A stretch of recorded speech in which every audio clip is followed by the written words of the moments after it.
Nunggu. Nah, bisa akhirnya. Halo, Sudah selesai. Assalamualaikum. Iya, Pak. Waalaikumsalam.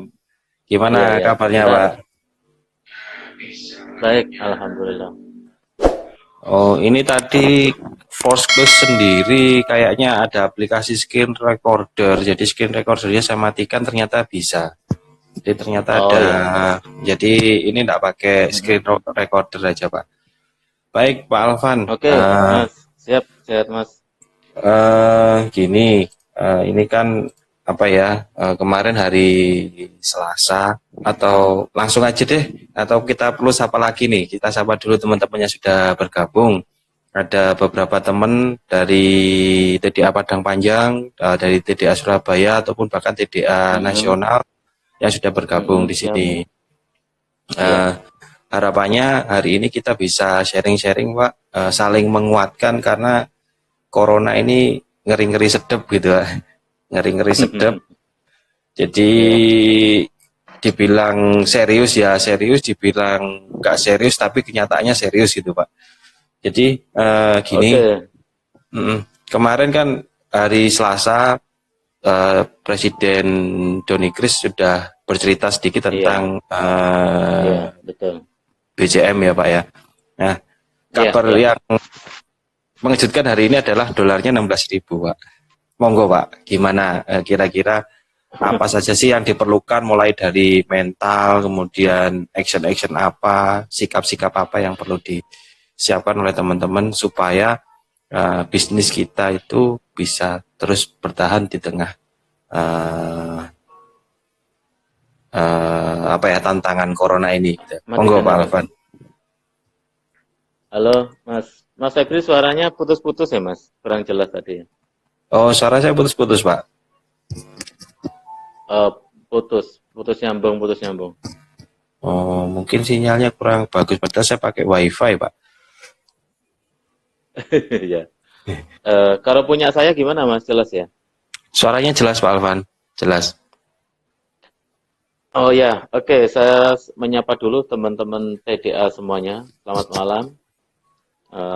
Selamat bergabung di acara malam ini ya. Mas Febri, kita sepakati dulu Mas Febri ya, untuk pembahasan yang kita mau bicarakan malam ini ya. Boleh, Pak. Yang pertama kita nggak membahas coronanya Mas ya, karena Oke. mungkin ya bukan bidang saya dan saya nggak perlu mengomentari tentang masalah corona. Saya rasa semua sudah pada tahu ya. Terus yang kedua, kita bikin fun aja. Jadi malam ini kita pembicaraannya itu serius tapi santai. Jadi serius Siapa? tapi fun lah. Kalau santai itu terkesan nanti masalahnya dianggap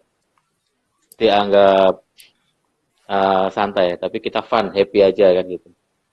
Terus yang ketiga, kita berbicara tentang logika aja dulu, tentang logika ekonomi dengan logika kondisi keadaan yang sekarang. Jadi tidak dibawa ke arah spiritualisme dulu Mas ya.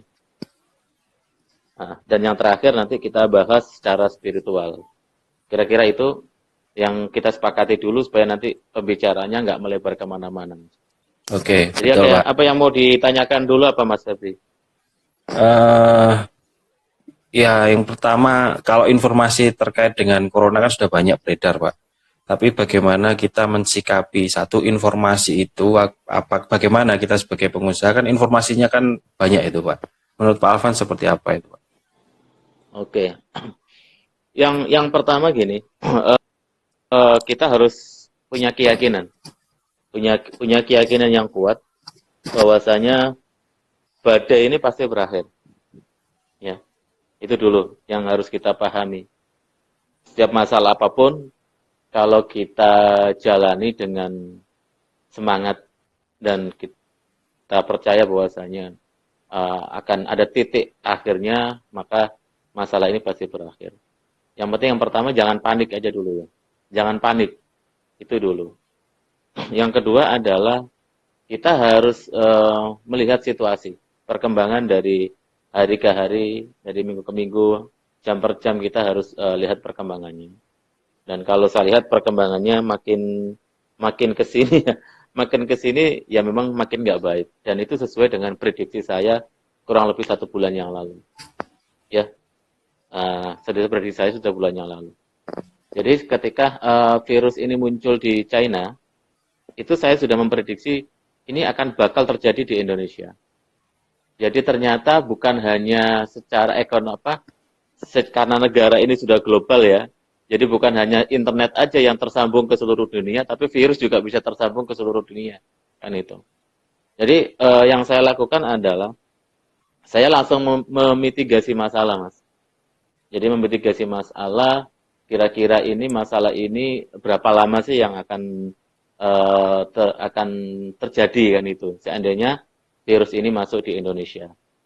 Lah, memang saya melihat permasalahan besar di negara kita ini adalah pemerintah gagap merespon atau terlambat merespon masalah ini. Jadi terlalu menganggap enteng masalah ini. Padahal masalah ini sebenarnya bukan masalah yang gampang. Ini masalah yang sangat rumit gitu ya. Karena implikasinya ini akan berefek ke semua dimensi ekonomi yang ada di Indonesia. Ya, itu yang terjadi itu seperti itu. Nah, saya sudah memprediksi masalah ini adalah akan terjadi selama 3 bulan. Jadi kalau misalkan corona ini masuknya di bulan apa? Bulan Maret ya, awal bulan Maret. Maka ini akan selesai di akhir Mei atau paling tidak di pertengahan Mei, Juni, Mas. Juni. Ya, jadi Maret, April, Mei, Juni. Karena virus ini juga pasti akan mengalami suatu kondisi yang nggak diapa-apain pun juga nanti pasti dia akan turun dengan sendirinya. Tapi masanya yaitu tadi 3 bulan. Ya. Cuman yang jadi pertanyaan adalah gimana cara pemerintah mengatasi masalah ini? Apakah dibiarkan begitu saja sehingga mencapai puncak, sehingga kita nggak mampu untuk menghadapi ini, atau pemerintah melakukan pembatasan-pembatasan yang secara masif, secara tegas, sehingga ini tidak menjadi semacam kayak grafik yang sangat tinggi, sehingga pemerintah masih mampu untuk mengatasi. Nah ini yang pertanyaan yang sampai sekarang belum terjawab oleh siapapun gitu loh. Bahkan kenapa sampai sekarang dolar semakin tinggi dan IHSG semakin jatuh? Karena banyak pelaku pasar sekarang ini tidak percaya dengan apa yang dilakukan oleh pemerintah. Itu yang terjadi. Nah, kalau kondisi seperti ini, terus tidak ada langkah yang positif dari pemerintah. Misalkan pemerintah melakukan pembatasan secara maksimal, saya tidak menyarankan untuk melakukan lockdown ya. Tetapi sejauh mana aktivitas orang per orang ini benar-benar dibatasi dan itu diawasi betul oleh pemerintah. Tapi yang sekarang kan tidak, cuman sekedar himbauan saja, himbauan. Lah, himbauan ini tidak akan bisa efektif. Saya masih melihat banyak sekali orang di jalanan, bahkan bukan di jalanan saja ya, mungkin mereka masih datang ke tempat-tempat keramaian, mereka masih ikut acara-acara sosial, bahkan saya lihat beberapa hari yang lalu di Antv itu ada semacam acara musik yang dihadiri begitu banyak orang. Nah itu menurut saya itu yang sangat mengkhawatirkan sebenarnya. Ya. Kalau dari pembicaraan saya dan analisa saya, sebenarnya yang ditakutkan bukan selama 3 bulan ini, Mas. Masalah 3 bulan ini ekonomi Indonesia masih tetap tumbuh. Karena apa? Karena masyarakat masih punya tabungan uang ya dalam masa waktu 3 bulan. Yang dikhawatirkan adalah setelah 3 bulan krisis akan terjadi itu nanti setelah masa 3 bulan. Jadi analisa saya dan analisa dari para pakar, kemarin juga saya sempat telepon dengan kepala cabang Bank BNI yang kebetulan beliau habis dipanggil oleh direktur utamanya di Jakarta. Dia menyebutkan bahwasanya ini akan terjadi dalam kurun waktu 1 sampai 1,5 tahun. Paling Wow. cepat recovery kita itu adalah 6 bulan, Mas. Paling cepat recovery kita itu selama 6 bulan. Lah, cepat dan tidaknya itu dari mana? Dari stimulus yang dilakukan oleh pemerintah. Jadi kalau kita ngomongin pemerintah memang agak sulit karena itu bukan wilayah kita ya. Maka dari Ya. itu, ayo kita udah mulai sekarang, jangan ditunggu lagi. Yang pertama yang harus dilakukan adalah teman-teman harus menyiapkan cash flow dengan baik. Ya, kalau misalkan punya barang atau punya sesuatu yang sekiranya itu tidak terlalu penting, misalkan punya properti ya. Yang properti itu di mana nggak terlalu penting banget, misalkan posisinya tidak dipakai atau mungkin itu sebagai simpanan. Kalau misalkan memang bisa dijual, dijual saja sekarang. Jadi yang paling yang memegang peranan kunci saat ini nanti adalah cash money atau cash flow, Mas. Jadi yang Oke. berbicara itu adalah uang cash itu nanti. Nah, untuk kita sebagai para pelaku usaha, yang pertama yang harus dilakukan adalah harus bisa memitigasi masalah. Jadi kira-kira bisnis kita ini dalam waktu 2-3 bulan ini mengalami penurunan yang signifikan nggak? Itu yang perlu dipahami itu dulu. Kalau dalam waktu 3 bulan ini, bahkan mungkin dalam beberapa hari ini sudah kelihatan turunnya, maka itu menunjukkan bahwanya bisnis kita terimbas. Ya, terimbas langsung dengan corona. Saya punya 4 usaha, Mas. Ya, ada 4 Oke. usaha. Yang pertama kan Asuka Engineering. Ya, Asuka Engineering ya, sedikit terimbas. Tapi alhamdulillah masih tetap berjalan. Proyek-proyek saya masih berjalan dengan baik. Yang kedua, saya punya bisnis rental. Alhamdulillah masih tetap berjalan. Yang ketiga, saya punya bisnis trading. Alhamdulillah masih tetap berjalan karena ini saling berkaitan. Lah, yang keempat, saya punya klinik kecantikan. Lah, ini yang sekarang yang sangat terimbas dengan adanya virus corona ini. Dalam waktu 2 hari ini, omset saya sudah turun hampir 70%, Mas. Wow. Banyak itu, Pak. Iya, 70%. Maka saya putuskan, yang saya lakukan adalah hari Minggu besok saya putuskan untuk tidak menerima perawatan, Mas. Tidak Oke. menerima perawatan, tapi saya masih buka tapi tetap jualan produk saja. Kenapa saya lakukan seperti itu? Karena dalam kondisi seperti ini nggak mungkin orang datang ke klinik saya untuk perawatan, Betul, Pak. ya kan? Pertama karena mereka takut, yang kedua itu bukan konsumsi utama atau misalkan kebutuhan utama. Tapi kalau untuk pembelian secara online dan pembelian produk secara offline itu masih memungkinkan. Sehingga saya putuskan dalam waktu 2 minggu ke depan itu kita buka tapi kita nggak menerima perawatan. Dan yang terakhir, usaha saya yang masih jalan adalah apotek. Justru ketika kondisi seperti ini, apotek ada kenaikan 30-50% omsetnya. Wow. Oke. Berarti Pak Alvan kan sudah menyiapkan diversifikasi bisnisnya yang sangat beragam ya, Pak. Mulai dari Betul. Iya. klinik dan lain sebagainya. Nah, gimana nih teman-teman yang sekarang ini posisinya bisnisnya cuma satu doang itu, the one and only, dan itu satu-satunya. Ya, makanya dilihat dulu, Mas, bisnisnya apa dulu ya? Bisnisnya apa dulu? Kalau bisnisnya misalkan dia yang berhubungan dengan makanan ya, kebutuhan misalkan apa namanya, makanan, bahan baku atau misalkan yang berhubungan dengan stok makanan, kemungkinan bisnis ini masih tetap jalan. Oke. Karena kondisi apapun sekarang ini orang masih butuh makanan gitu. Jadi bersyukurlah yang sekarang ini misalkan jualan beras ya, yang jualan bahan-bahan pokok makanan, itu bisnis Anda pasti akan jalan. Pertanyaannya adalah, bagaimana cara Anda menjual? Ketika misalkan terjadi pemerintah dalam waktu dekat, misalkan 1 minggu lagi pemerintah melakukan lockdown, itu kan pasti akan kesulitan. Nah, gimana? Udah dimulai dari sekarang. Kalau menurut saya, yang harus dilakukan adalah bagaimana kita melakukan penjualan itu secara delivery, pengiriman. Apakah kita mengandalkan cuma dari online saja, misalkan dari GoFood atau dari GrabFood ya? Menurut saya jangan. Kita harus paling nggak ada satu muncul lagi yang delivery-nya kita handle sendiri. Misalkan kita punya tenaga khusus untuk pengiriman, itu jauh lebih baik, gitu loh. Jadi kita nggak tergantung oleh GrowFood maupun GoFood.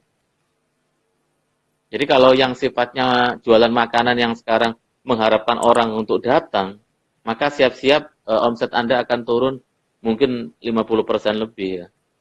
Tapi kalau misalkan Anda berusaha untuk bagaimana cara menjual dengan sistem online atau Anda menjual dengan cara take away atau dengan cara drive-thru, itu memungkinkan Anda masih tetap bisa survive untuk saat ini. Tapi kalau yang berhubungan misalkan bisnisnya dengan travel umroh atau misalkan berhubungan dengan pariwisata atau dengan perhotelan atau misalkan dengan transportasi yang berhubungan dengan pariwisata, maka pasti akan mengalami penurunan yang secara signifikan. Nah, caranya gimana? Ya caranya adalah mencari peluang baru. Atau paling tidak selama 3 bulan ke depan kita masih bisa tetap survive. Oke. Survive dalam arti kata kita masih tetap bisa memenuhi kebutuhan hidup kita, syukur-syukur kita bisa memenuhi kebutuhan hidup karyawan kita. Sehingga saat kita nanti kondisinya sudah membaik, kita udah siap gitu loh. Udah siap. Nah, ketika dalam jangka waktu ini yang harus kita siapkan adalah SDM kita. Pertama, kita ajak SDM kita untuk apa? Untuk mengerti kondisi dan situasi seperti ini. Itu yang pertama. Yang kedua adalah, jika memungkinkan, kita bisa manfaatkan untuk kita melakukan training, melakukan pembelajaran, untuk hal-hal yang tujuannya untuk ke depan gimana kita bisa meningkatkan omset kita. Tapi kalau itu tidak memungkinkan, ya nggak perlu dilakukan. Dan yang berikutnya adalah supaya orang-orang yang terbaik di bisnis kita jangan sampai lepas gitu ya. Contoh orang-orang yang memang key person, misalkan marketing, atau orang yang memang dia sangat kunci di dalam bisnis operasional kita. Maka orang tersebut harus kita jaga, jangan sampai orang tersebut nanti hilang setelah bisnis kita udah mulai kembali lagi. Kira-kira itu sih Mas yang mungkin perlu dipersiapkan oleh teman-teman. Oke, siap Pak. Berarti tentu di tantangan ini pasti ada celah, ada hal tadi pagi di grup di grup TDA, di grup WA sudah sharing Cak Danton tentang hasil riset dari Facebook yang cukup jelas sekali. Mungkin Pak Alvan bisa menyampaikan sedikit, mungkin Pak Alvan juga sudah baca dari data-data tersebut, kemudian langkah-langkah. Halo, dengar Pak? Suaranya putus-putus Mas. Oke, Ulangi, Mas. saya ulangi ya. Tadi pagi Cak Danton kirim PDF ya, hasil riset Facebook terhadap corona. Menurut saya artikelnya sangat bagus sekali Pak, cukup detail dan apa ya, sedikit memberikan pencerahan. Mungkin bagaimana Pak Alvan menanggapi tulisan tersebut? Apa yang kira-kira bisa di-actionkan oleh teman-teman dalam waktu dekat ini? Mohon maaf, saya tadi belum sempat baca, Mas. Oke. Jadi waktu Mas Danton tadi kirim, saya belum sempat baca karena seharian tadi saya istirahat aja di rumah, nggak ngapa-ngapain gitu. Jadi saya memang melakukan untuk hari ini benar-benar istirahat. Saya nggak mau ada kepikiran macam-macam. Dan supaya saya fresh lah, karena kan beberapa hari ini saya juga merasa kondisi nggak fit gitu loh badan saya. Jangan sampai kondisi nggak fit terus saya ketemu orang yang kena corona, ya saya terimbas juga. Cuman poinnya gini aja sih Mas ya. Sekali lagi dalam kondisi seperti sulit seperti ini adalah kata kuncinya adalah kita jangan panik ya. Jangan panik.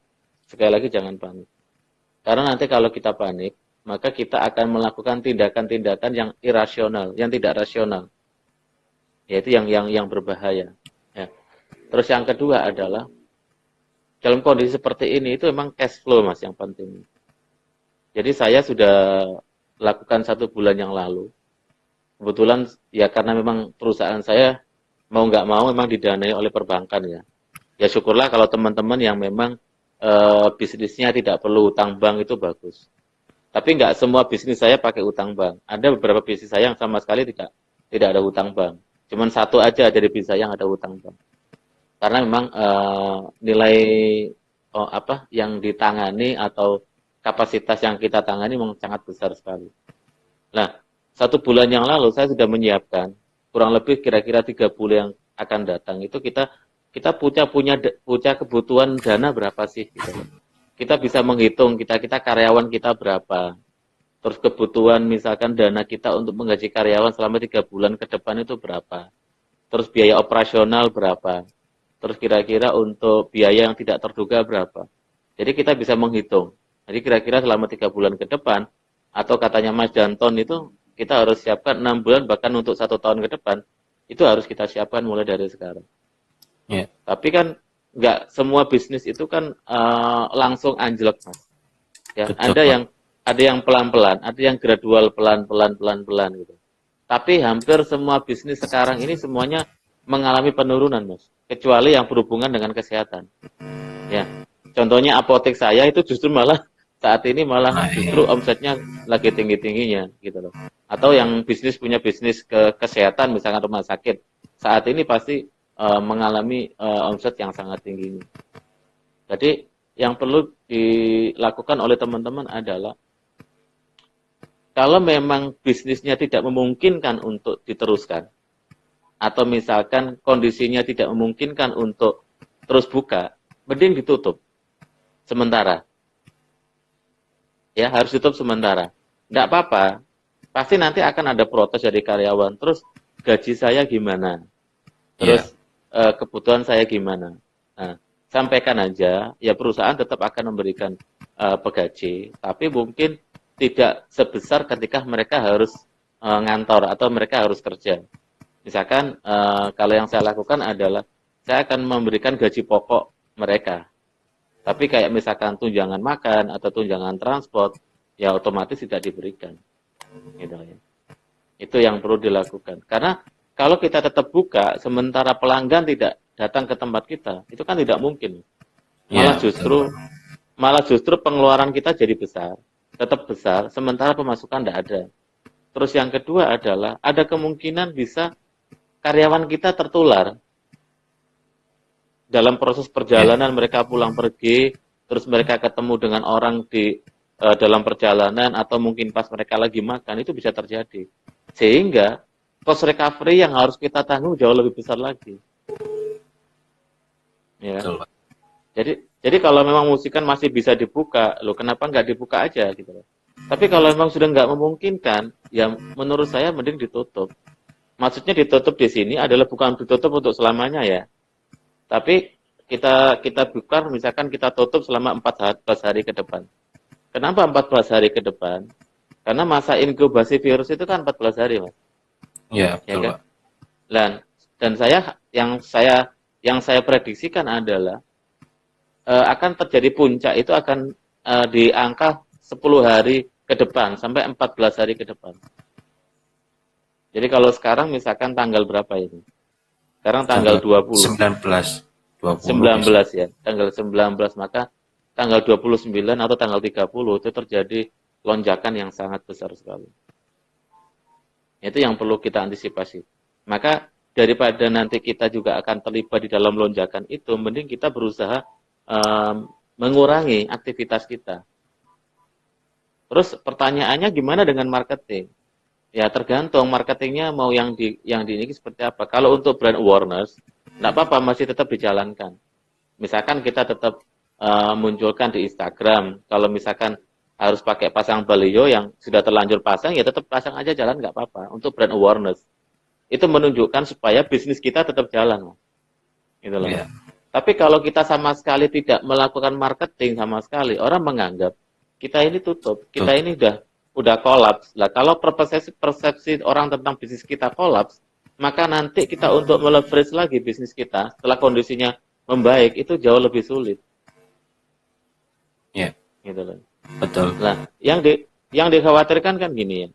Nanti dalam beberapa bidang usaha atau mungkin beberapa pengusaha itu akan mengalami suatu grafik seperti huruf L. Paham ya huruf L ya? Ya, paham, Pak. Jadi dia akan turun secara signifikan. Terus dia landai gitu. Jadi nggak naik-naik. Baik. Nah, gimana kita caranya? Kita pasti akan turun. Mau sehebat apapun dalam kondisi seperti ini pasti akan turun. Cuman bagaimana caranya turun kita itu tidak sampai ke titik terendah, gitu loh ya. Jadi kita bisa bertahan itu lebih baik, sehingga nanti pelan-pelan ketika kondisinya baik kita akan meningkat dan kita akan jauh lebih baik dari kondisi yang sekarang. Jadi maksud saya gini Mas, kalau kita sudah bisa memitigasi masalah ini dengan baik, terus mempersiapkan semuanya dengan baik, maka nanti ketika kondisi membaik, bisnis kita akan jauh lebih baik daripada yang sekarang. Betul. Karena apa? Kita sudah teruji, terus banyak kompetitor kita yang akan kolaps gitu loh. Maka kata kuncinya adalah dengan kondisi yang seperti ini, kita bertahan aja, survive aja. Itu udah sangat bagus sekali. Oke. Tadi Pak di report Facebook tadi yang menarik adalah bahwa dengan adanya virus corona ini ternyata engage atau kunjungan ke Facebook dan Instagram itu menarik Pak. Nah terkait dengan awareness saran dari Pak Alvan ini tadi itu saya kira cukup bagus sekali karena orang kan di rumah istilahnya doing nothing, dikunci, jadi kita bangun semacam apa ya, semacam pokoknya kita supaya connect aja Pak dengan atau marketing lah istilahnya untuk connect terus dengan pelanggan, entah itu melalui email, entah itu melalui Facebook atau Instagram. Mungkin ada teman-teman yang tanya silahkan loh ya. Jadi bisa langsung aja diketik, jadi nanti bisa interaksi dengan Pak Alvan langsung. Tadi ada yang tanya tentang bisnis fashion, Mbak, dari Mas Agil tadi kalau nggak salah. Itu bagaimana, Pak? Dan fashion? Fashion pasti turun. Pasti turun. Karena itu bukan utama ya. Yang utama yang sekarang itu adalah yang pertama orang berpikir tentang kesehatan. Jadi bisnis yang berhubungan dengan kesehatan, jual vitamin atau jual jahe atau apalah yang berhubungan dengan misalkan stamina itu pasti akan laku keras itu. Yang kedua adalah makanan. Orang sekarang udah nggak berpikir tentang baju atau beli baju, pasti akan terjadi penurunan. Tapi nggak boleh tetap pesimis, kita harus tetap jualan, gitu loh ya. Maka yang harus dikencangin dalam kondisi seperti ini adalah apa? Ya kita harus gimana kita bisa secara online bisnis kita tetap jalan. Jadi yang saya lakukan mungkin Mas Febri connect dengan IG-nya DNA nggak ya kira-kira? ID, mohon apa? IG-nya DNA Skin Center Jatim. Oh, Pak, saya enggak main IG. Oke. Dalam ya IG kan sama Facebook kan nyambung ya. Iya. Nah, dalam 1 minggu yang lalu saya kencengin di iklan di IG, Mas. Dan iklan saya itu bukan iklan jualan, tetapi iklan kalau saya melakukan disinfektan terhadap klinik saya secara kontinu setiap hari. Jadi di sini saya memberikan kesan bahwasanya klinik saya tetap masih bisa survive. Itu yang pertama. Yang kedua, klinik saya memberikan kesan bahwasanya kita bersih atau terjaminlah kebersihannya atau dari virus corona, kan gitu. Oke. Walaupun saya yakin orang tetap aja nggak datang juga ke klinik gitu loh. Tetapi di sini saya bangun brand awareness bahwasanya klinik kecantikan DNA masih tetap bertahan dalam kondisi seperti ini. Jadi bukan sama sekali ditiadakan iklan itu, iklan tetap jalan. Kita mempromosikan bisnis kita, tapi nggak perlu yang berlebihan. Kalau misalkan gini, dulu kalau kondisi yang baik, kita misalkan dalam 1 bulan kita iklan 10 juta misalkan. Ya mungkin kita bisa pangkas 50%-nya atau sekitar 75%-nya, sekitar mungkin kita 1 bulan 2,5 juta lah, mungkin seperti itu. Jadi tetap nggak boleh, tetap terus dihilangkan sama sekali nggak boleh. Karena ini nggak lama kok Mas. Corona ini saya meyakini cuma 3 bulan. Nah selanjutnya yang setelah 3 bulan inilah yang harusnya kita harus lakukan apa itu yang terpenting. Karena apa? Nanti kondisinya pasti minus semua Mas. Ya, Cina sekarang kondisinya minus. Ya kan? Jepang minus. Indonesia minus. Terus kita turun kurang lebih sekitar 1 sampai 1,5%. Jadi dimungkinkan dalam waktu 3 bulan ke depan ekonomi Indonesia itu pencapaiannya antara 4 sampai 4,2% Mas. Ya. Tuh. Ya, kalau 4 sampai Ya, lanjut Pak. oh ya. Ya kira-kira itu. Jadi tetap dalam kondisi seperti ini karena semua orang kan sekarang di rumah Mas. Benar ya? Kebanyakan sekarang orang membatasi diri di rumah. Kira-kira yang dilakukan apa? Ya dia mainnya medsos. Mainnya kalau dia nggak Instagram, ya Facebook, ya WhatsApp, grup. Justru saat ini saya dan teman-teman di tim saya itu lagi banyak komunikasi, menjalin komunikasi lewat itu. Lewat Instagram itu dan WhatsApp grup itu. Hampir setiap hari saya bahkan sampai malam pun itu kadang-kadang balesin chatin mereka banyak konsultasi, banyak nanya, banyak menanya harga, apakah bisa beli secara online dan lain sebagainya, itu kita layani semuanya gitu loh. Jadi saatnya sekarang kalau memang mau totally ya memang harus di online sih sebenarnya. Di online. Nah, terkait dengan ini Pak, tadi kan ada sebagian, kalau Pak Alvan, kalau memang itu tidak menghasilkan, tutup saja. Artinya daripada biaya operasional seperti listrik, air, telepon, dan lain sebagainya membengkak, lebih baik dirumahkan. Nah, ada opsi lain nggak? Misalnya bekerja dari rumah, work from home, atau ya kalau yang biasa freelance kayak saya gitu sih biasa. Tapi kalau dari teman-teman yang skalanya produksi gitu gimana Pak? Ya kalau produksi gimana Mas mau work from home? Ya saya ambil contoh. Saya ambil contoh aja bisnis saya yang Asuka Engineering. Ya. Asuka Engineering ini saya sudah persiapkan 8 tahun 10 tahun yang lalu untuk sistemnya semuanya online. Ya. Untuk di kantor yang sifatnya supporting, misalkan kayak HRD, keuangan, ya kan, terus yang purchasing, pengadaan, itu bisa kami lakukan secara online. Ya. Atau misalkan bagian estimasi, itu saya bisakan secara online. Saya minta mereka bekerja di rumah. Sebagian ya, nggak semuanya. Tetapi kalau yang produksi kan nggak memungkinkan, Mas. Karena ini fisik. Ya, orang mau narik kabel gimana mau dibikin online ya? Orang mau pasang besi gimana dibikin online? Nggak memungkinkan. Yeah. Selagi memang pekerjaan itu masih ada, ya why not tetap dijalankan. Tapi yang perlu dihati-hati adalah masalah kesehatan. Mereka harus pakai masker. Mereka sebelum bekerja harus dicek temperaturnya. Mereka harus selalu diedukasi untuk selalu mencuci tangan. Terus mereka diedukasi untuk tidak melakukan kontak secara langsung. Kalaupun mereka ngobrol, kita sarankan mereka dalam jangka jarak 1 sampai 2 meter. Itu cara mengantisipasi. Dan alhamdulillah, kalau di lini produksi saya, sampai sekarang belum ada penurunan, Mas. Tapi untuk proyek baru, ya ini yang masih semuanya tertunda, ya kan? Untuk yang proyek baru semuanya tertunda. Ya syukurnya gini, saya sudah mengantisipasi itu jauh-jauh hari. Jadi 60% omset di perusahaan saya itu dari maintenance. Paham Mas ya? Dari maintenance. Jadi mau nggak mau, ya kalau maintenance, ya itu tetap jalan kan gitu. Sedangkan yang 40% itu dari project.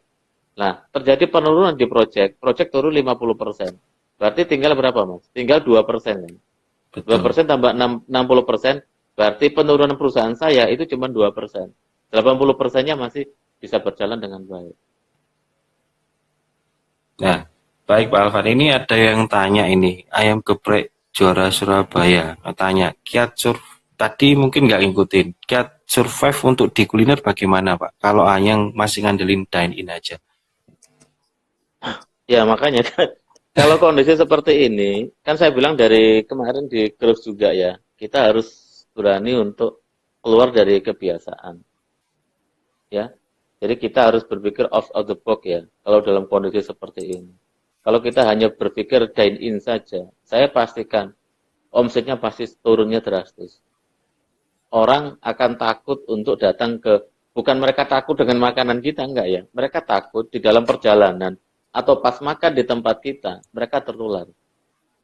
Nah, maka dari itu kan saya punya solusi. Solusi yang pertama adalah kita bisa bekerja sama dengan grup GoFood atau GoFood kan gitu. Ya kan? Itu yang pertama. Yang kedua, kita bikin delivery order sendiri.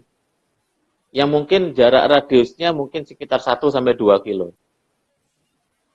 Ya. Jadi kalau untuk 1-2 kilo, mereka nggak perlu pakai Gojek atau pakai GrabFood karena itu berbayar. Kita gratiskan aja untuk deliverynya, gitu loh. Nah caranya gimana? Ya kita kan tadi disebutkan bahwasanya di Facebook itu kan sekarang engage-nya kan tinggi banget kan ya. Ya, Aktivitasnya orang di Facebook kan sekarang tinggi. Ya iklanlah di Facebook, iklanlah di Instagram. Kalau bisnis Anda sekarang lagi memberikan delivery order gratis untuk jarak 2 kilo misalkan. Kenapa itu nggak dilakukan? Gitu loh. betul. Itu yang menurut saya yang harus dilakukan. Karena kalau mengharapkan untuk orang datang ke tempat kita, sekarang pasti akan mengalami. Dan semakin nanti semakin lama, dalam waktu 2-3 bulan, itu pasti akan semakin menurun. Mas. Jadi jangan berpikir bahwasanya, oh nanti 1 minggu, 2 minggu lagi kondisinya akan membaik. Enggak. Enggak. Ya, ini belum puncaknya soalnya. Puncaknya itu nanti sekitar 14 hari dari sekarang. Iya. Nah, ini ada pertanyaan lagi Pak, yang masuk gitu. Eh, Tadi kan ada yang beranggapan bahwa oke, Corona selesai lockdown, pemerintah menerapkan darurat nasional hingga 29 Mei. Nah, apakah setelah selesai, katakanlah selesai masa inkubasi atau selesai darurat nasional itu, eh, ekonomi akan kembali baik seperti semula atau justru malah melandai karena kan tabungan habis, sumber apa nyendat-nyendat. Gimana Pak Alvan? Ya, pasti melandai. Jawabannya pasti melandai. Jadi yang dikhawatirkan pebisnis sekarang itu adalah 3 bulan setelah masa corona. Jadi semuanya nanti akan minus di semua sektor pasti akan minus, ya kan? Makanya sebenarnya ini tergantung stimulus oleh pemerintah. Kalau pemerintah melakukan stimulus dengan baik, misalkan Mas ya, misalkan ya. Jadi orang-orang yang dalam titik garis kemiskinan ini, itu mereka disubsidi dengan BLT, misalkan. Setiap Oke. hari misalkan mereka dikasih uang 100.000 atau 150.000, mereka untuk makan.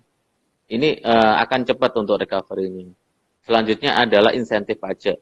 Misalkan dalam waktu misalkan 6 bulan, para UKM ini dibebaskan dari pajak misalkan. Atau setahun lah mereka bebas pajak. Ya kan? Seperti itu. Ini akan membantu percepatan itu. Maka sebenarnya gini, kalau dari pembicaraan saya kemarin, saya diskusi panjang dengan ahli ekonomi, mengatakan bahwasanya sebenarnya bargaining position kita ini bagus di mata internasional. Ya, Sebenarnya loh ini. Cuman adalah langkah pemerintah yang blunder, yang membuat jadinya masalah gitu. Contoh misalkan ya, negara lain seperti Cina, itu kemarin menyiapkan untuk recovery itu 2 miliar US dollar. wow Ya, banyak. 2 miliar US dollar. Sehingga dia bisa melakukan percepatan, bisa melakukan subsidi, melakukan stimulus fiskal atau stimulus moneter terhadap pasarnya sehingga pacarnya cepat untuk kembali. Negara-negara Eropa itu rata-rata mereka 100 triliun. Sementara kita cuma 10 triliun. Semua 10 triliun itu untuk semuanya loh, Mas. Cukup nggak kan itu menjalani? Lah, ini yang menjadi permasalahan. Tapi saya melihat beberapa pemerintah sudah mulai sadar akan hal itu, sehingga saya dengar pemerintah mengalokasikan, realokasi. Saya baca tadi siang itu realokasi sekitar 26 triliun. Dari 10 triliun ditambah lagi 26 triliun. Nah, kalau misalkan ada beberapa misalkan budget pemerintah yang sebelumnya misalkan mereka membudgetkan sekitar di pos anggaran yang lain terus itu digeser, terus digunakan untuk recovery ini 100 triliun, maka kita bisa cepat keluar dari masalah ini. Paling tidak, paling cepat hitungan saya itu 6 bulan.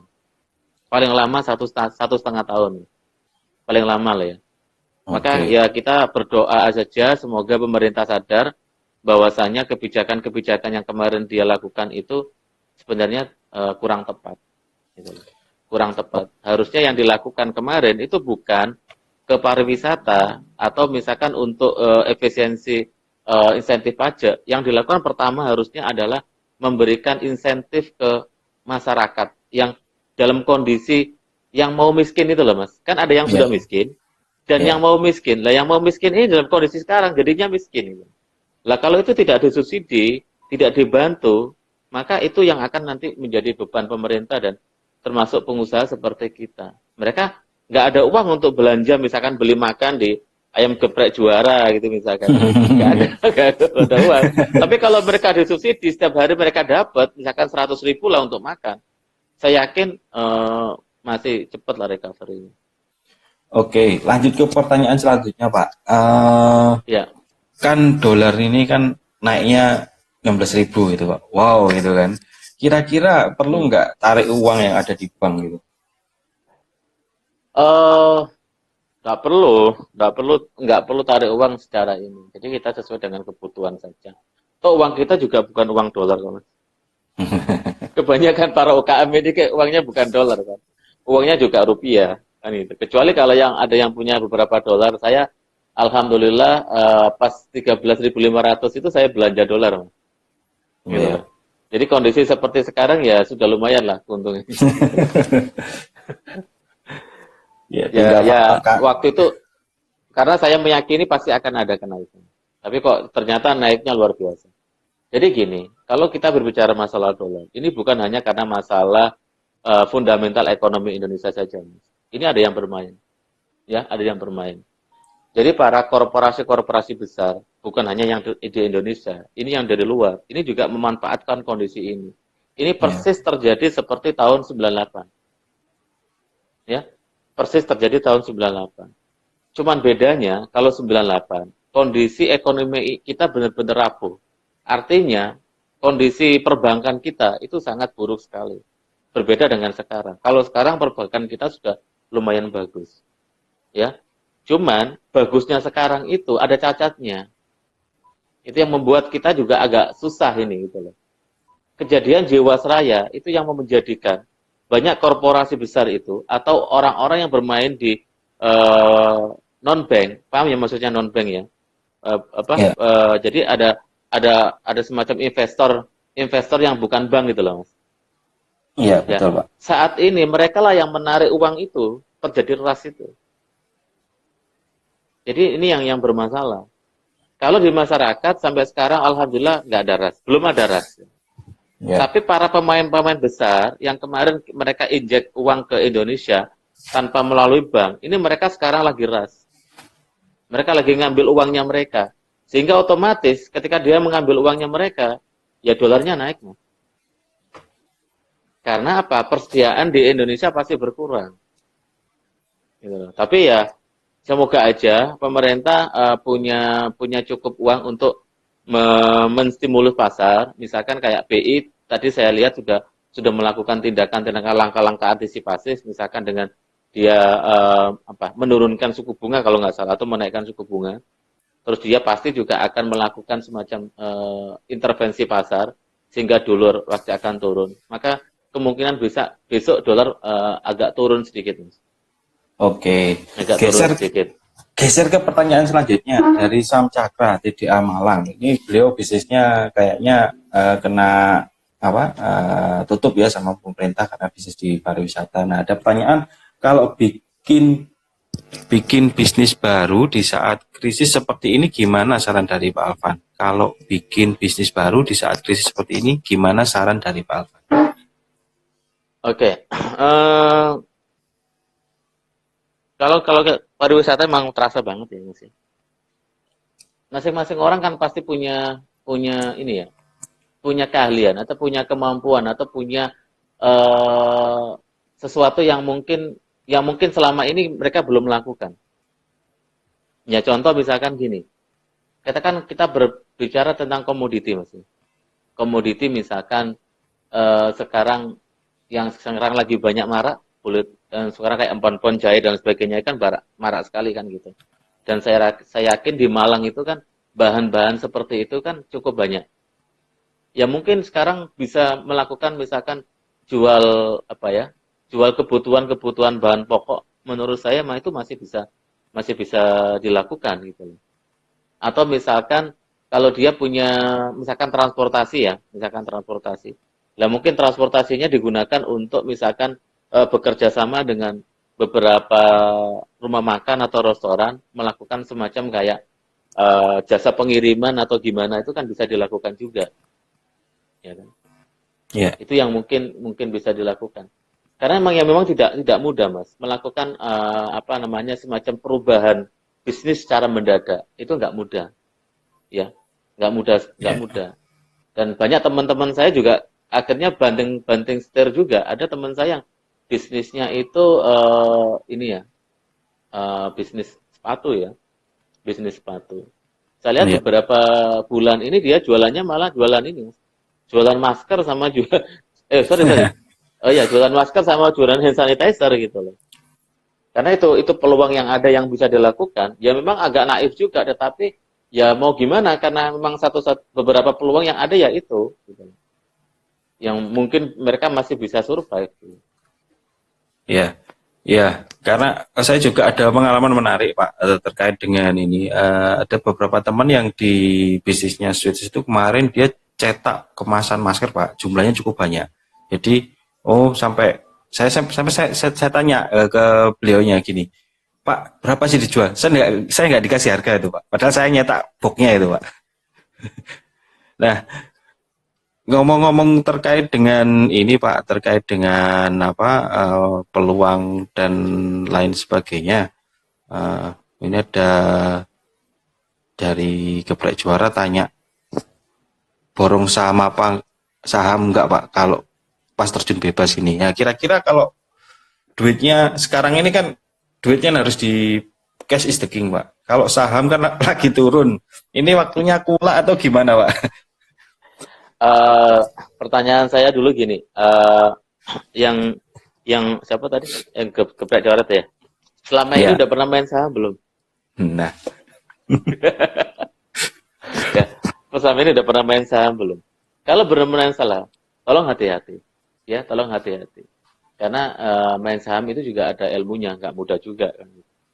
Tapi kalau mau gampang-gampangan aja ya. Tapi sistemnya adalah kalau mau beli saham, kalau memang belum pengalaman adalah sifatnya jangan jangka pendek, sifatnya jangka panjang. Kalau yang sifatnya jangka pendek, ya Anda pasti akan terdilusi di situ nanti sahamnya. Jadi sahamnya harus jangka panjang. Misalkan gini, coba Anda amati pergerakannya BCA. Kalau BCA terjadi penurunan, nanti pada saat kondisi dia benar-benar turun yang paling bawah dan ketika udah kelihatan mulai naik ya Mas ya. Jadi dia turun terus dia udah mulai naik, udah mulai rebound nih. Cepat-cepat beli. Tapi jangan terus pas lagi turun terus Anda beli terus. Bisa jadi dia turun terus kan gitu, ya kan. Tapi percayalah BCA nggak akan parah. Sektor keuangan menurut saya swasta yang saat ini paling bagus BCA. Untuk swasta lah ya. Kalau untuk sektor keuangan yang bagus adalah BRI. Kenapa BRI? Karena BRI tidak melakukan pembiayaan korporasi. Dia lebih banyak pembayaran UKM. mikro. Dan dalam kondisi seperti ini, yang paling terasa kena sekali itu korporasi. Ya walaupun UKM juga ada yang kena, tapi nggak separah korporasi. Korporasi sekarang nangis mas kondisi seperti sekarang. Gitu. Jadi Oke. kalau mau beli, tak sarankan satu BCA, kedua BRI lah. Kalau untuk perbankan lah ya. Ya, Tapi ya. kalau untuk ini Astra masih oke. Astra masih bagus. Ya, Saya kan kebetulan kan saya juga ada bukan kerjasama sih. Saya ada kerjaan di salah satu grupnya Astra. Nah, saat-saat ini tuh justru mereka bukan melakukan penurunan produksi kok, Mas. Malah produksinya dinaikkan loh. Artinya apa? Ya mereka melihat peluang ke depan bahwasanya dia akan bisa ngejual itu dengan baik gitu loh. Jadi kalau mau jangka panjang ya memang sekarang beli mungkin 2 tahun 3 tahun lagi dijual oke lah. Tapi kalau cuman sekarang beli nanti 2 bulan 3 bulan dijual ya enggak lah, enggak percuma, nggak akan dapat hasil gitu loh. Kalaupun oke. ada hasil juga kecil. Oke Pak, kita sapa dulu. Tadi dari Kediri Pak bergabung, Mas Anjar. Kemudian dari Oke. TDA Okuraya, terus Hmm. dari Sidoarjo. Wah ini Mbak Jasmine kayaknya jual daster ini. Kemudian tadi ya, Samcakra siap jual jamu Pak katanya. Yang di Oke, Mas, Malang. Ya, suaranya putus-putus, Mas. Bisa oh, diulangi, Mas? oke, baik-baik Pak. Eh dari Samcakra tadi yang tanya itu siap jual jamu katanya. Kalau atau jual bawang putih ya, bawang putih kan juga harganya bagus kayaknya. Malang kan juga tempatnya bawang putih itu. Halo? Iya, ya. Kamu Iya, ya, Mas. kamu Putus-putus, Mas. putus-putus ya. Ah, Iya, masih putus-putus, Mas. ya ada dari Tulungagung. Ternyata banyak yang dari luar kota juga, Pak. Baik, saya Oh lanjut iya, ke ya, oke. pertanyaan selanjutnya. Oh, iya, ini nanti sampai jam berapa, Pak? Kelihatannya masih banyak pertanyaan yang eh ditanyakan ini. Nggak Kita apa-apa. 10 menit, Pak. Saya malam ini bebas, Mas. Sampai jam berapa Oke. aja boleh. Sayanya Pak ya gak bebas, Pak. Jadi kita sepakati aja nanti Pak sampai jam eh, 8.45 gitu ya Pak ya. Berarti kan kita mulainya Ya, jam boleh, boleh, boleh, boleh. jam Ya, 7.45. Nah, ini ya. ada pertanyaan. Pertanyaannya gini, bikin bisnis baru di masa krisis atau uangnya disimpan lalu dibuat bisnis baru saat krisis berlalu? Oke. Pertanyaannya, selama masa krisis ini nanti ada pemasukan nggak? Kira-kira Nggak, cash flow-nya itu cukup nggak untuk biaya hidup selama masa krisis? nggak ada Pak. Ini kelihatan dari pertanyaannya nggak ada. Ya, ya kalau nggak ada ya tetap harus ini Mas, harus tetap kita bergerak, harus mencoba untuk sesuatu yang baru. Oke. Saya masih ingat gini Mas ya, saya kan mengalami masa krisis ini kan 3 kali. Jadi tahun 98 itu ya keluarga saya semuanya benar-benar terimbas masa krisis. Nggak ada satupun orang di rumah itu yang kerja, semuanya nganggur. Terus apa yang saya lakukan waktu itu? Saya punya ide jualan udang, Mas. Udang. Jualan udang. Jadi waktu itu memang udang kan lagi tinggi-tingginya, Mas ya. Tahun 98 masa krisis itu. Ya, betul, Pak. Jadi saya beli udang, tapi udangnya itu masih udang segar itu, Mas. Terus saya bawa, mungkin saya beli 10 sampai 20 kilo ya. Terus satu rumah saya minta untuk dioncai, tahu mesti dioncai, Mas. Iya, betul. Kulitnya Kupas. dibersihkan, Kupas. dikupas. Ya, dengan ngupas itu saya jual harganya bisa lebih mahal, Mas. Gitu loh ya. Jadi misalkan saya dapatnya sekilo misalkan 10.000 ya. Nah, itu kalau misalkan dikupas harganya bisa 15.000, bisa 17.000. Berarti kan dapat berapa? 5.000 atau 7.000 per kilo kan. Ya, Terus untungnya bekas kupasannya itu, Mas, itu bisa dimasak, diolah lagi jadi petis, Mas. ya. Jadi petis. Nah, selama masa krisis itu, keluarga saya itu hidup dari situ, Mas. jadi ngupas udang itu. Ya. Oke. Nah, artinya apa? Ya kalau kita dalam kondisi krisis terus kita diem nggak ngapa-ngapain, ya bisa kita mati, Mas. Kita nggak ada. Masa kita mengandalkan dari hutang kan? Tapi Ya. kalau kita masih ada aktivitas, insya Allah masih ada lah peluang itu. Masih ada peluang. Pokoknya ada aktivitas yang memungkinkan.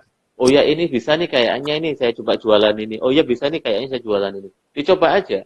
Nanti pasti ketemu kok. Kira-kira jualan yang sekiranya orang masih butuh dan orang yang masih memerlukan itu. Gitu. Oke. Jadi kita terus nyoba Pak ya. Artinya apapun yang artinya jangan berhenti, terus bergerak apapun kesempatannya kita coba.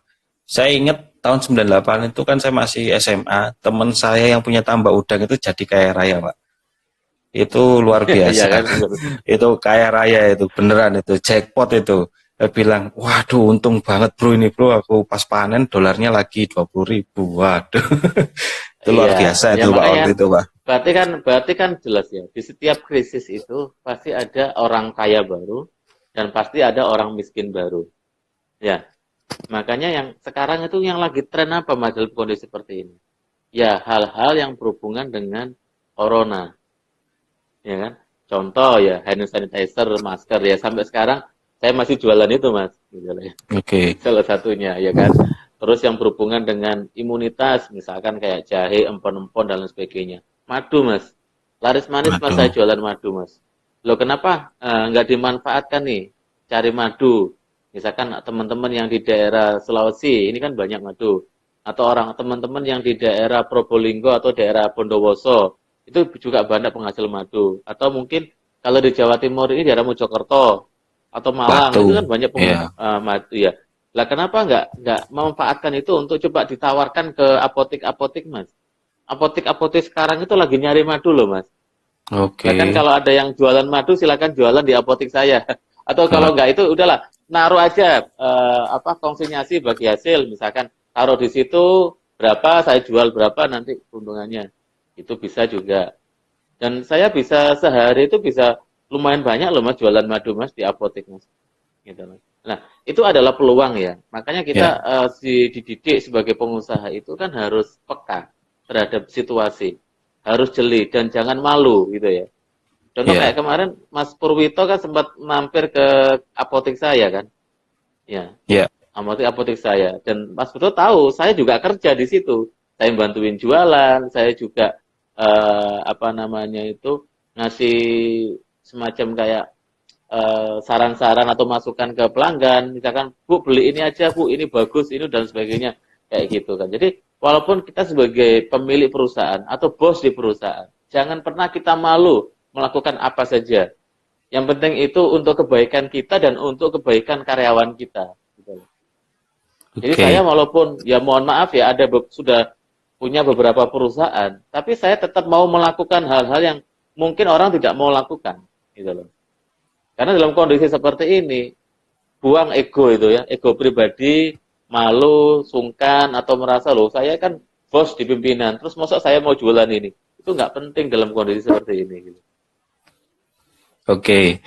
Pak, Oke, ya. kalau ngomong madu tadi yang di atas ada yang komen itu dia distributor madu, Pak. Ada Iya, iya, mereknya, iya, nggak iya, perlu iya. disebut mereknya lah ya. Oh, Di jangan disebut. harus sudah tahu lah ya mereknya yang apa tawon hitam itu loh. Nah itu lah bocorannya Iya, kayak iya, gitu. iya. Ya. Kemudian ada pertanyaan Pak. Ini yang mungkin berkali-kali ditanyakan dan bikin teman-teman mungkin sampai bahkan saya sendiri pun apa iya apa enggak ya gitu. Yaitu adalah tentang bagaimana sih ketika kita nanti dapat jackpot ketika pas sepi-sepinya kemudian bayar THR juga Pak.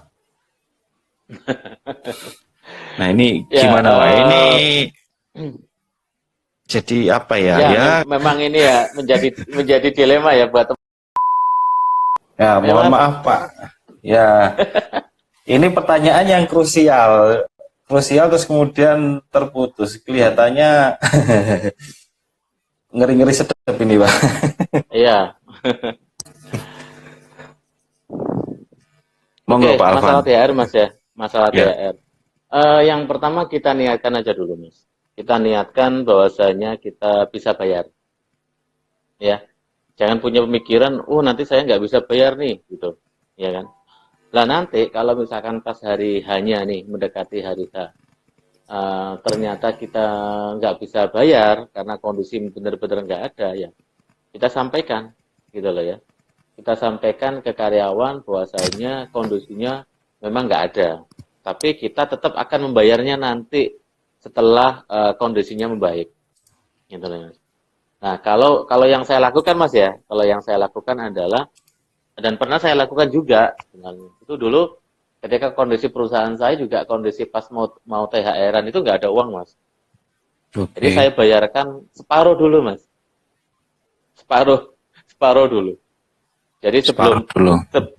iya separuh dulu. Jadi sebelum sebelum Lebaran itu saya bayarkan separuh. Yang penting mereka bisa cukup lah untuk beli kebutuhan baju atau apalah ya untuk keluarganya gitu. Tapi saya janjikan setelah Lebaran saya bayar kekurangannya. Tapi alhamdulillah ya dengan niatan seperti itu satu minggu sebelum Lebaran itu ada uang Mas ternyata. Gitu loh. Ada yang sebelumnya itu memang klien saya belum waktunya bayar, tiba-tiba kok mereka bayar gitu loh. Saya juga kaget juga ini kok tumben. Biasanya misalnya 1 bulan, ini 1 minggu udah dibayar gitu loh. Akhirnya ya 1 minggu sebelum Lebaran saya bisa memenuhi kekurangannya. Jadi yang pertama dilanjut aja apa diniatkan aja dulu. Anda yakinkan Anda bisa bayar THR. Perkara nanti pas waktu hari hanya nggak bisa, ya dijanjikan. Dijanjikan, nggak apa-apa. Nggak perlu takut. Memang secara pasti ada yang ngomel, pasti ada yang marah-marah, pasti ada yang resign mungkin. Tapi di situ sebenarnya kita bisa melihat kira-kira karyawan yang loyal itu yang mana, yang benar-benar kepengen membantu atau mengembangkan perusahaan itu yang mana. Justru itu adalah saat yang tepat untuk memfilter karyawan yang bagus dan yang tidak. Iya, betul Pak. Jadi yakin ya Pak, yakin. Oh iya, Pokoknya iya, iya. yakin, pokoknya yakin. Ya, yakin dulu, yakin dulu. Dan niat dulu, niatnya dulu dibenerin. Niatnya jangan, terus nanti nggak bisa bayar beneran. Jadi niatnya dulu, saya yakin usaha untuk bisa bayar. Insya Allah nanti ada aja Mas peluang yang tiba-tiba akhirnya bisa bayar. Dan itu bukan hanya sekali dua kali ya, saya berkali-kali terjadi seperti itu. Oke, ya, ya mungkin gitu dulu Pak. Sudah jam 8.50. Ya, Oke, ya Mas. Ya, sharing yang sangat luar biasa dengan sedikit sih banyak kendala teknis yang mulai dari awal, udah di tengah lagi pertanyaan lagi puncak-puncaknya kemudian terus terputus. Kayaknya THR ini masalah sensi, Pak. Masalah sensitif iya sehingga betul. waktu dibahas kok langsung Langsung eh, down ya. langsung mati gitu ya. Oke, oke. Baik, Iya, iya, iya. Pak Afan, terima kasih banyak atas sharingnya. Iya, Semoga sama-sama. sehat selalu, diberikan kemudahan, kelancaran di usahanya. Begitu juga teman.